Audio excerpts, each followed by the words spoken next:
نحمده ونصلي على رسوله الكريم اما بعد فاعوذ بالله من الشيطان الرجيم بسم الله الرحمن الرحيم لتبلغن في اموالكم وانفسكم ولتسمعن من الذين اوتوا الكتاب من قبلكم ومن الذين اشركوا اذى كثيرا وان تصبروا وتتقوا فان ذلك من عزم الامور صدق اللہ العظیم۔ البتہ تم ضرور آزمائے جاؤ گے اپنے مالوں میں اور اپنی جانوں میں، البتہ تم ضرور سنو گے ان لوگوں سے جن کو کتاب دی گئی تم سے پہلے، اور ان لوگوں سے بھی جنہوں نے شرک کیا۔ تکلیف دہ باتیں بہت زیادہ، اگر تم صبر کرو اور اللہ سے ڈرو بس بے شک یہی وہ عصمت والا راستہ ہے۔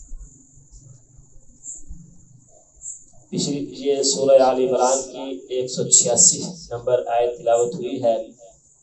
پچھلی آیات میں اللہ رب العزت نے حضور علیہ السلام کو تسلی دی تھی کہ آپ نے ان کو جو تبلیغ کر رہے ہو یا اللہ کے حکم کی تعمیل کر رہے ہو، اور یہ جو آپ کو جھٹلا رہے ہیں یہ ان کی عادت ہے، یہ انہوں نے آپ کو اکیلوں کو نہیں جھٹلایا بلکہ آپ سے پہلے جو پیغمبر آیا ان کو بھی انہوں نے جھٹلایا ہے، اس لیے کہ ان کی عادت ہے آپ دل برداشتہ نہ ہو۔ اس لیے کہ حضور صلی اللہ علیہ وسلم جو ہے پریشان ہو جاتے تھے، کیوں کہ وہ امت کے خیر خواہ تھے، کہ ہر آدمی جنہوں نے کلمہ نہیں پڑھا وہ کلمہ پڑھ کر جنت میں جانے والا بن گیا۔ حضور صلی اللہ علیہ وسلم کو یہ طلب تھی حضور صلی اللہ علیہ وسلم کہ میرا کوئی امت، اس لیے کہ امت دو قسم کی ہے، ایک امت ہے دعوت جیسے سارے لوگ ہیں، ایک امت ہے جنہوں نے دعوت قبول کر لی ہے۔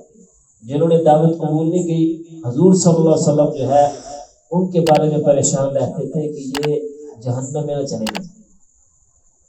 تو اللہ رب العزت نے حضور صلی اللہ علیہ وسلم کو تسلی دی کہ ان لوگوں کی عادت ہے، آپ کا کام ہے صرف پہنچا دینا بات کو، باقی ہدایت دینا نہ دینا یہ میرے بس میں ہے۔ میں جس کے دل کو چاہوں اسلام کی طرف موڑ دوں، اس لیے کہ اللہ رب العزت کے لیے کوئی مشکل نہیں ہے۔ جیسے حضور صلی اللہ علیہ وسلم سے پہلے مدینہ میں لوگ ایک دوسرے کے دشمن تھے، جب اللہ رب العزت حضور صلی اللہ علیہ وسلم کے ذریعے ان کو ایمان کی دولت سے سرفراز کیا کہ یہی لوگ ایک دوسرے پر جان دینے والے بن گئے۔ اور اسی طرح اگر اللہ رب العزت اسلام کی دعوت کو قبول کرنے کا شرف دے، جیسے سلمان فارسی رضی اللہ تعالیٰ عنہ ہے، کیسے سفر کرتے کرتے مدینہ میں پہنچے، اللہ رب العزت کو ایمان کی دولت دے دیتے ہیں۔ اور اگر نہ دے کسی کو، ابو جہل، ابو لہب، ابو طالب، یہ سارے حضور صلی اللہ علیہ وسلم کے چچا تھے، یہ سارے اسلام سے محروم رہے۔ اس لیے ہدایت جو ہے یہ اللہ کے قبضے میں ہے۔ اللہ رب الحضور صلی اللہ علیہ وسلم آیا کہ بس آپ کا کام ہے صرف ان کو بتلا دینا، راستہ دکھا دینا، باقی ہدایت دینا اللہ کا کام ہے۔ اور آج جو آیت تلاوت ہوئی ہے اس میں بھی حضور صلی اللہ علیہ وسلم کو اور صحابہ کو تسلی دی گئی ہے کہ اللہ رب العزت فرما رہے ہیں کہ ہم آپ کو ضرور آزمائیں گے، کن چیزوں میں؟ مال میں اور تمہاری جان میں۔ جیسے سورہ بقرہ میں بھی اللہ رب العزت فرمایا کہ وَلَنَبْلُوَنَّكُم بِشَيْءٍ مِّنَ الْخَوْفِ وَالْجُوعِ وَنَقْصٍ مِّنَ الْأَمْوَالِ وَالْأَنفُسِ وَالثَّمَرَاتِ، کہ اللہ رب العزت تمہیں ضرور آزمائیں گے، مال کو کبھی زیادہ کر کے کبھی کم کر کے، کبھی پھلوں میں کمی کر کے، کبھی جو ہے وہ فصل پکی ہوئی ہوگی اور اس کو ضائع کر کے، کبھی جو ہے ضائع فصل کی سے اللہ رب آپ کو رزق دیں گے۔ تو اس لیے اللہ رب فرمایا، اس آیت میں بھی اللہ رب فرما رہے ہیں کہ اللہ رب العزت ضرور بضرور آزمائیں گے، کبھی مال کو کم کر کے کبھی زیادہ کر کے، اور اسی طرح کبھی بیماری دے کر اور کبھی شفا دے کر۔ اور جب بیماری آتی ہے یہ بھی اللہ کی ایک نعمت ہے، اس لیے کہ حضور صلی اللہ علیہ وسلم نے فرمایا کہ میری امت کو اگر کوئی چینٹی بھی کاٹتی ہے اس پر بھی اس کے درجات بلند ہوتے ہیں۔ تو اللہ رب بیماری کو اس لیے بھیجتے ہیں کہ یہ میری بیماری میں صبر کرتا ہے یا نہیں کرتا، اور اسی طرح بیماری میں عبادت کی طرف جاتا ہے یا نہیں جاتا۔ بعض لوگ جو ہے عام حالات میں عبادت کرتے ہیں، جب بیماری آتی ہے اللہ کی طرف سے تو وہ عبادت کو چھوڑ دیتے ہیں۔ یہ اللہ رب العزت کی طرف سے آزمائش ہے۔ اسی لیے حضور صلی اللہ علیہ وسلم فرمایا کہ ہر بندے کو اللہ رب العزت اس کے درجے کے مطابق آزماتے ہیں. جتنا قرب اللہ کے ساتھ زیادہ ہوگا اتنی زیادہ آزمائش آئے گی. تو اس لیے اللہ فرمایا. اور اسی طرح اللہ رب العزت جو ہے مال دیتے ہیں، پھر دیکھتے ہیں آدمی جو ہے یہ راستہ کون سا اختیار کرتا ہے، جائز راستہ اختیار کرتا ہے یا ناجائز راستہ اختیار کرتا ہے. پھر جب مال کی کثرت آتی ہے پھر آزماتے ہیں آدمی کو کہ یہ اللہ کے راستے میں خرچ کرتا ہے، اللہ کے حکموں کے مطابق خرچ کرتا ہے یا اللہ کی نافرمانی میں خرچ کرتا ہے. اس لیے کہ قرآن کریم میں دو لفظ آتے ہیں، ایک آتا ہے اسراف اور ایک آتا ہے تبذیر. اسراف اس کو کہتے ہیں کہ جس جگہ اللہ رب المال کو خرچ کرنے کا حکم دیا ہے تو اس میں بندہ جو ہے زیادہ خرچ کر دے. مثال کے طور پر ایک ضرورت پوری ہوتی ہے 5 روپے سے، اب آدمی خرچ کر دیتا ہے اس پر 10 روپے. اب یہ 5 روپے اس نے زیادہ خرچ کیے ہیں، اس کو کہتے ہیں اسراف. اور تبذیر اس کو کہتے ہیں کہ اللہ رب العزت کی نافرمانی میں مال خرچ کیا جائے، اس کو تبذیر کہتے ہیں. جیسے قرآن کریم میں ان المبذرین کانوا اخوان الشیاطین، کہ جو مال میں تبذیر کرتے ہیں، اللہ رب العزت کی نافرمانی میں مال خرچ کرتے ہیں، وہ شیطان کے بھائی ہیں. اور ویسے بھی جیسا مال ہوتا ہے وہ اپنی جگہ خود بخود ڈھونڈ لیتا ہے. اسی طرح ایک بزرگوں نے یہ بات کہی تو ایک آدمی نے سنا، اس کہتا ہے کہ کیسے آدمی جو مال کماتا ہے کیسی جگہ ڈھونڈ لیتا ہے. انہوں نے کچھ جو ہے پیسے دیے، انہوں نے کہا کہ جو آدمی سب سے پہلے آپ کو ملے اس کو دے دے. اب جو ہے پھر اس کا پیچھا کرنا ہے آپ نے کہ وہ جہاں جاتا کہاں ہے.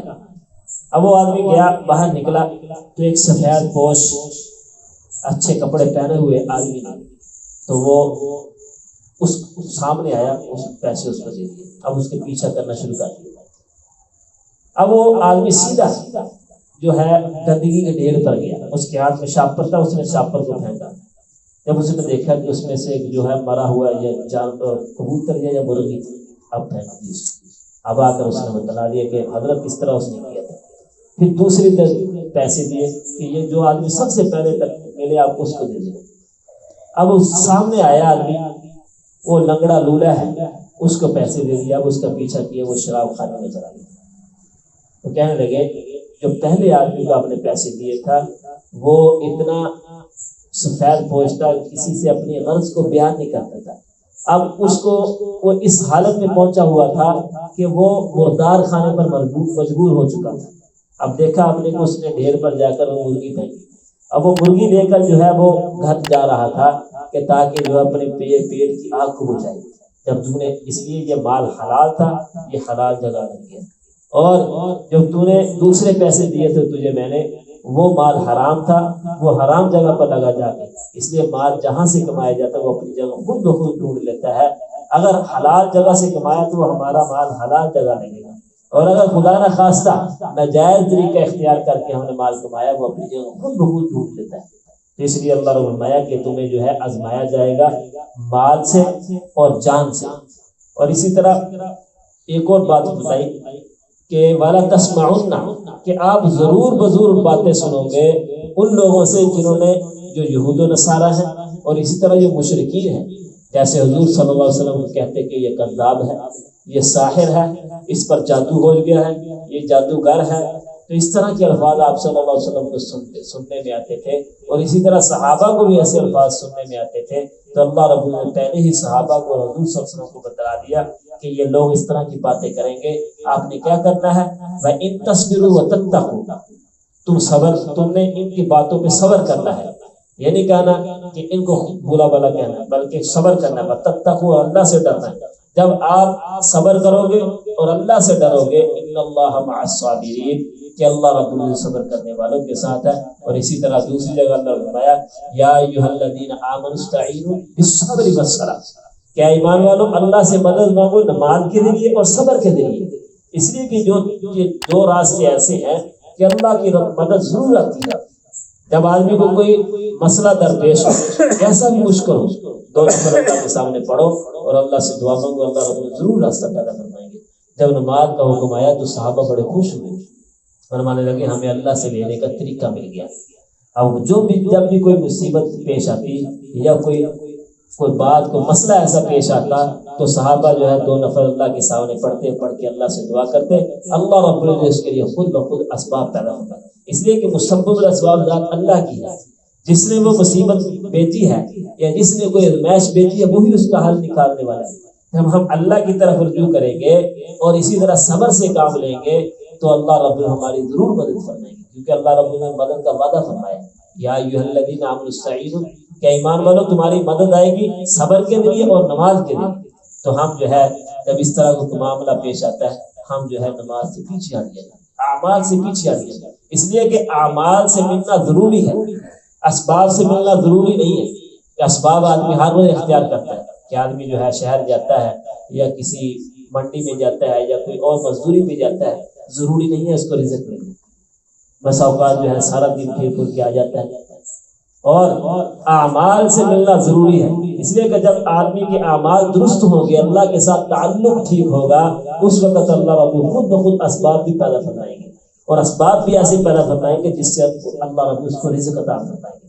اس لیے اپنے اعمال کو ہم درست کریں گے تو اللہ رب العزت جو ہے ہمارے لیے اسباب پیدا فرمائیں گے، اور ویسے اللہ رب العزت ہمیں فرما دیا، یہ ہمارے لیے بھی حکم یہی ہے کہ ہمارا تعلق جب ہم نے کلمہ پڑھا ہے تو ہم مسلمان ہیں تو اللہ رب العزت ضرور ہمیں آزمائیں گے، کبھی مال دے کر کہ یہ کیسا کس جگہ خرچ کرتا ہے، آیا کہ اس کے اندر تکبر تو نہیں آتا، آیا دوسرے کو حقارت کی نظر تو نہیں دیکھتا۔ اگر ہمارے دل میں تکبر آ گیا یا ہم نے دوسروں کو حقارت کی نظر سے دیکھا تو اللہ رب العزت جو ہے وہ مال کو پھر اس کے چھین لیتے، یہ چیزیں ہمارے مال کے چھیننے کا ذریعہ ہے۔ اور اب اسی طرح اللہ رب العزت کبھی جو ہے مال میں کمی کر کے آزماتے ہیں کہ آیا کہ یہ صبر کرتا ہے یا پھر جو ہے اللہ رب العزت کی طرف جو ہے باتیں منسوخ کرتا ہے کہ میں ہی ملا ہوں اللہ رب العزت کی ذات کو، کہ میں میرے ساتھ اس طرح کرتا کہ بھائی اللہ رب، یہ سمجھو کہ اللہ رب العزت کو آپ سے زیادہ محبت ہے، اس وجہ سے اللہ رب العزت آپ کو اس طرح آزما رہے ہیں۔ اللہ پہلے تو یہ ہے کہ اللہ رب العزت آزمائش مانگنی نہیں چاہیے، اگر کوئی آ جائے اس پر صبر سے استقامت سے اللہ رب العزت سے جو ہے دعا کر کے اللہ بھائی تعالیٰ تو نے ہی یہ بھیجی ہے، تو ہی اس کا حل نکالنے والا ہے۔ جب ہمارا تعلق اللہ کی طرف ہو جائے گا، ہم رجوع اللہ کریں گے، اللہ رب العزت ہمارے لیے وہ اسباب پیدا فرما دیں گے، اس سے جو اللہ رب العزت جو ہے ہمیں خلاصی نصیب فرمائیں گے۔ اللہ رب العزت دعا ہے کہ اللہ رب العزت جو ہمیں صحیح سمجھ نصیب فرمائے، حضور صلی اللہ علیہ وسلم کی اتباع نصیب فرمائے۔ علم و فضل